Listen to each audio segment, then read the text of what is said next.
तो स्वागत है दोस्तों आपका अपने यूट्यूब चैनल में बैक टेस्ट ट्रेडर में। How to trade in stock by Jesse Livermore, ये चैप्टर 9 है, जिसमें हम इस वीडियो में बात करने वाले हैं इनके मनी मैनेजमेंट नियम के बारे में। तो चलिए दोस्तों शुरू करते हैं। पहला नियम है कि कभी भी आपको एक ही भाव पर ना पूरा माल नहीं भरना है, मतलब कि दबा के क्वांटिटी एक ही प्राइस पर नहीं करना है। जैसे कि बैंक निफ्टी चल रहा है 43,400, तो आपको ऐसा नहीं कि यहाँ पर पूरी क्वांटिटी एक ही बार में ख़रीदना है, एक ही बार में आपको नहीं करना है। आपको ना कैसे करना चाहिए, चलिए देखते हैं। जैसे कि फॉर एग्जांपल आपको 1000 क्वांटिटी ख़रीदना है, तो आपको 1000 क्वांटिटी ख़रीदना है तो पहले इस तरीक़े से आप देख सकते हैं। पहले 1000 यहाँ पर ख़रीदेंगे, जैसे ही इस भाव को क्रॉस करता है फिर यहाँ पर लेंगे 200 क्वांटिटी, ठीक है। फिर इस भाव को क्रॉस करता है फिर यहाँ पर लेंगे 200 क्वांटिटी, फिर इस भाव को क्रॉस करता है फिर 200 लेंगे। फिर मतलब जिस तरीक़ा से ये हायर हाई और लोअर हाई बनाता जाएगा और इस हाई को ब्रेक करता जाएगा, तो फिर आप लेंगे लास्ट में 400 क्वांटिटी। तो इस प्रकार से आप यहाँ पर क्वांटिटी ऐड करते जाएंगे। यही पिरामिडिक कॉन्सेप्ट है। इसी को द पावर ऑफ स्टॉक के जो पावर ऑफ स्टॉक वाला जो चैनल है, वो भी सुभाष पानी जी इसी को एक्सप्लेन किए हैं। सुनील मिंगलानी जी का मैंने कोर्स किया है, तो सेम इसी तरीक़े से यहाँ पर बताया गया है किस तरीक़े से आपको पिरामिडिंग करना चाहिए। पिरामिडिंग यही है, देखिए। और दूसरा सेम तरीक़ा से आपको बिक्री की तुलना में भी यही करना है, यानी कि शॉर्ट पोजीशन बनाते हैं ना, तो एक ही बार पर आपको पूरे तरीक़े से क्वांटिटी नहीं भरना चाहिए। जैसे 1000 क्वांटिटी इसमें भी लेते हैं तो आपको ना लो को ब्रेक करना चाहिए। लो को ब्रेक होते ही यहाँ पर क्वांटिटी ऐड करते जाएंगे, 200 फिर 200 फिर 400, इस प्रकार से एक ही भाव में आपको नहीं करना है। पहला लेसन सीखने को मिलता है।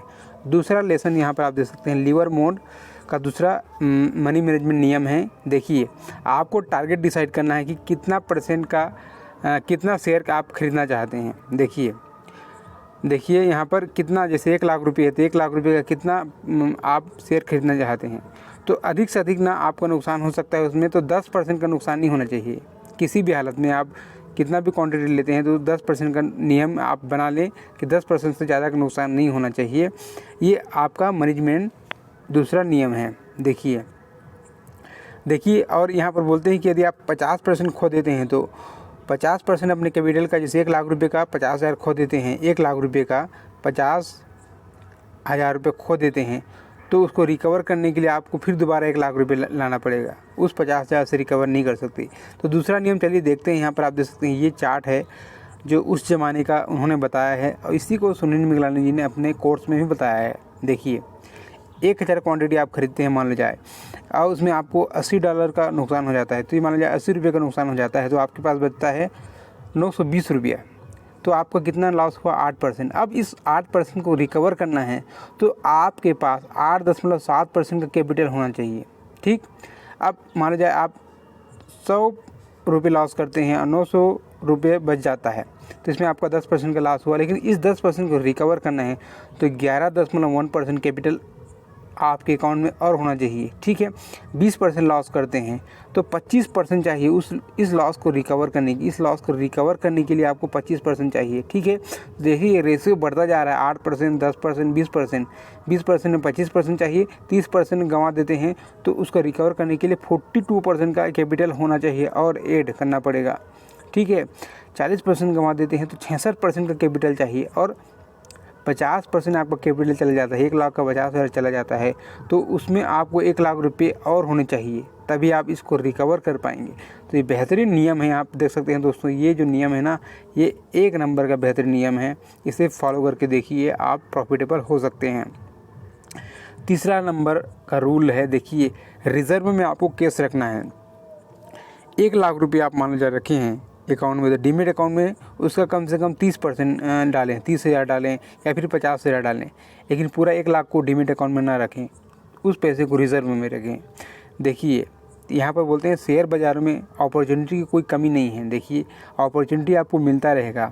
एक अपॉर्चुनिटी चूक जाता है तो उसका इंतज़ार करें, पेशेंस रखें, दूसरा आपके साथ ज़रूर दिखेगा, उसमें ज़रूर आपको ट्रेड मिलेगा, ठीक है। इसी के अंदर आपका साइकोलॉजिकल पॉइंट आता है कि आपको हमेशा दिमाग बाज़ार में लगेगा कि आपको हमेशा उसमें बने रहना चाहिए। इस प्रकार का जो डिज़ायर है ना, ये सबसे ख़राब है मनी मैनेजमेंट के मामले में, ठीक है। ये सट्टेबाज का सबसे बड़ा दुश्मन होता है कि हमेशा मुझे हमेशा मुझे बाय और सेल करना है, यानी कि मार्केट में बने रहना है। ऐसा नहीं होता। बड़े लोग अधिक से अधिक 3 ट्रेड करते हैं, उसके अलावा ट्रेड नहीं करते हैं।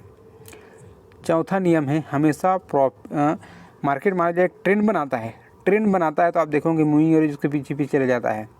तो जब भी मार्केट ऊपर चलने लगता है तो मतलब कि जब प्रॉफिट बनने लगता है तो हमें प्रॉफिट को ना होल्ड करना चाहिए और लॉस को तुरंत काटना चाहिए।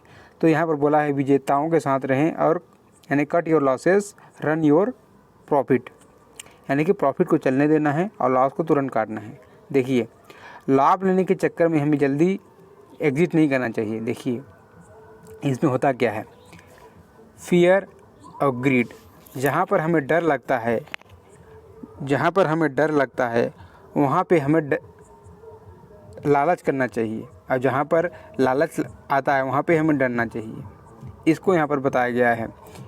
सेम तरीक़ा से आप देख सकते हैं यहाँ पर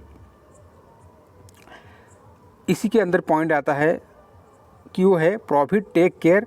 देखिए प्रॉफिट जो है ना खुद का ख्याल रखता है, लेकिन लॉस जो है ना खुद का ख्याल नहीं रखता है।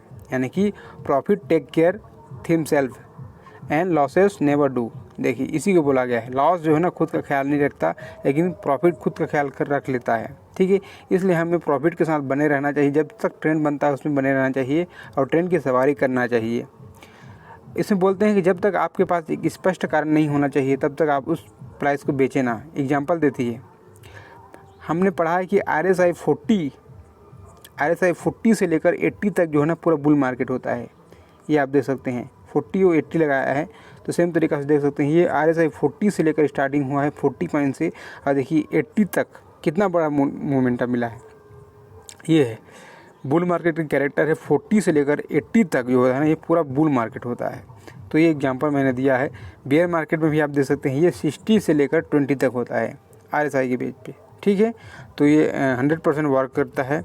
मलखान व्यू का वीडियो देख सकते हैं मेरा, RSI रेंज के ऊपर, रेंज शिफ्ट के ऊपर वीडियो मैंने बनाया है। बेहतरीन वीडियो से जा कर के देख सकते हैं, प्लेलिस्ट में विजिट कीजिए। 5वां रूल है वो है आपका, जैसे 1 लाख रुपया आपने ऐड किया है अकाउंट में और उसका 2 लाख रुपया कर लेते हैं तो आपका 1 लाख रुपया प्रॉफिट हो गया, ठीक है।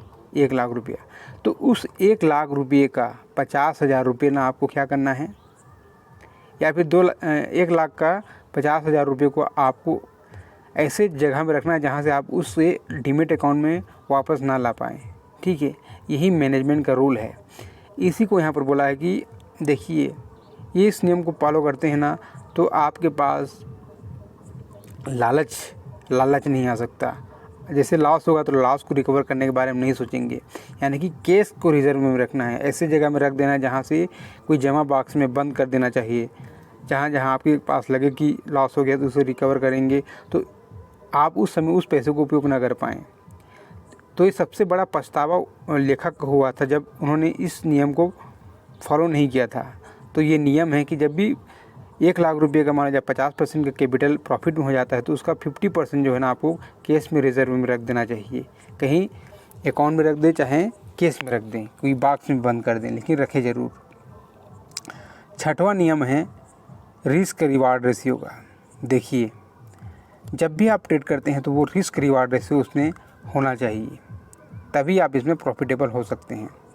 7वां नियम है, देखिए हमेशा ट्रेड करने से पहले आपको स्टॉप लॉस का सिलेक्शन करना चाहिए।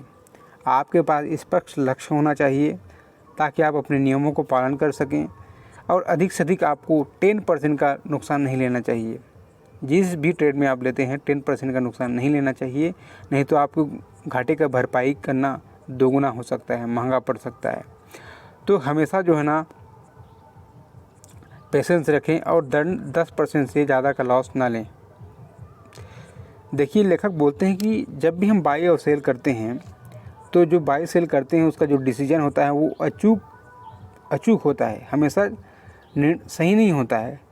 तो सबसे देखिए अगर ये हर बार आदमी सही होता तो सबसे बड़ा अमीर आदमी होता पूरे धरती भर का। इसी को यहाँ पर बोला है, लेकिन ऐसा नहीं है। हम सब गलतियाँ करेंगे, स्टॉक मार्केट में गलतियाँ करना जारी रहेगा। हो सकता है कि हमें क्या करना है, नुकसान को लेना है छोटा, जल्दी कॉट करना है और मुनाफे को सवारी करने देना है। यही हमें सीखना है, ठीक है। जब तक हमारे पास एक अच्छा रीज़न ना हो बेचने का, तब तक उसे बेचे ना।